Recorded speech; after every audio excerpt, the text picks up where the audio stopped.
रूस ने दावा किया कि मारियोपोल के अज़ोवस्ताल स्टील प्लांट में छिपे ज़ेलेंस्की की सेना के करीब 1000 सैनिकों ने उसकी सेना के सामने सरेंडर कर दिया। बाद में यूक्रेन की तरफ से भी इसकी पुष्टि कर दी गई। 24 फरवरी को यूक्रेन पर हमले के बाद रूसी सेना ने इस शहर को अपनी मुट्ठी में करने के लिए पूरी ताकत झोंक दी थी और इसके लिए पुतिन ने अपने सबसे वफादार चेचन कमांडर रमजान कादिरोव को भी जंग के मैदान में उतार दिया था। उस वक्त ये दावा किया गया कि मारियोपोल पर कब्जे के लिए पुतिन ने चेचन लड़ाकों को शहर में तबाही मचाने की खुली छूट दे दी थी।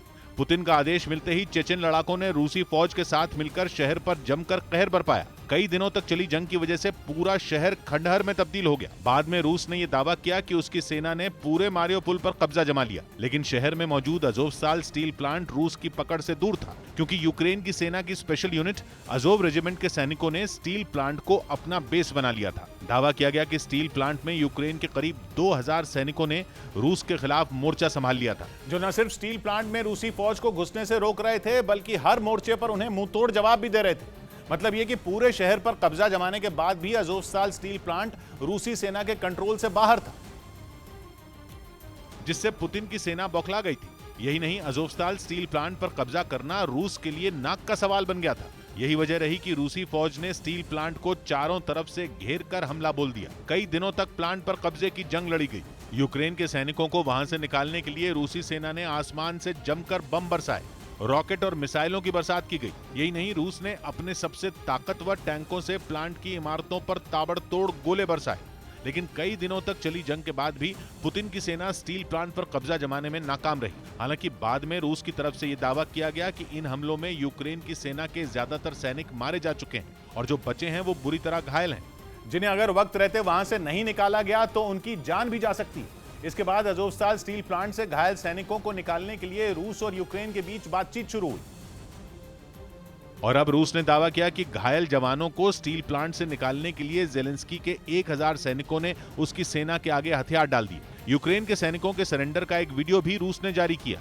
वीडियो में बड़ी संख्या में यूक्रेन के सैनिक एक कतार में अपने घायल साथियों को स्ट्रेचर पर लेकर स्टील प्लांट से बाहर निकलते दिखे। दावा किया गया कि ये यूक्रेन की स्पेशल यूनिट अज़ोव रेजिमेंट के सैनिक हैं, जिन्होंने कई दिनों तक रूस के सैनिकों की नाक में दम कर रखा था। इस दौरान वहां रूस की फौज के कई जवान तैनात दिखे, जिन्होंने स्टील प्लांट से बाहर आए ज़ेलेंस्की के हर सैनिक की तलाशी ली।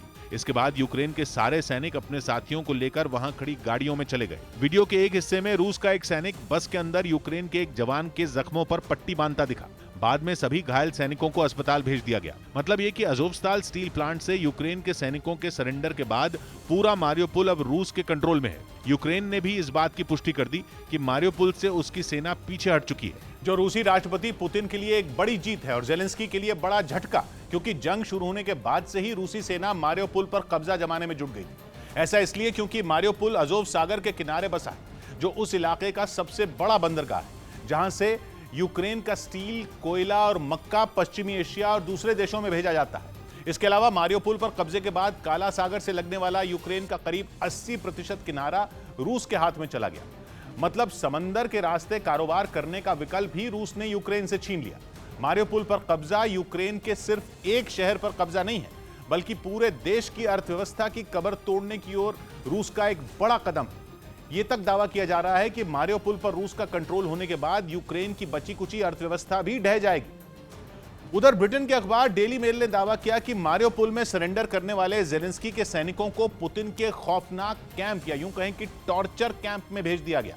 पिछले कई दिन से अज़ोवस्ताल स्टील प्लांट पर कब्जे के लिए वहां खूनी जंग चल रही थी, लेकिन एक रोज पहले अपने घायल साथियों की जान बचाने के लिए यूक्रेन के सैनिकों ने रूसी सेना के आगे हार मान ली। स्टील प्लांट में मौजूद यूक्रेन की सेना के करीब 1000 सैनिकों ने सरेंडर कर दिया और अब ब्रिटेन के अखबार डेली मेल का दावा है कि सरेंडर करने वाले उन सैनिकों को पुतिन ने अपने खौफनाक कैंप में भेज दिया।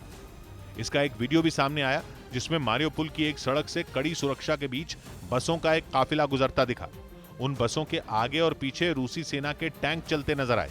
रिपोर्ट में दावा किया गया कि इन बसों के जरिए यूक्रेन के सैनिकों को रूस के कब्जे वाले शहर ओलेनविका ले जाया गया। वहां बने रूसी कैंपों में गंभीर अपराध करने वाले कैदियों को रखा जाता है। अखबार का दावा है कि वहां पर 30 से ज्यादा सैनिक और पुलिस वाले भी बंद हैं, जो मारियोपोल में लोगों की मदद कर रहे थे।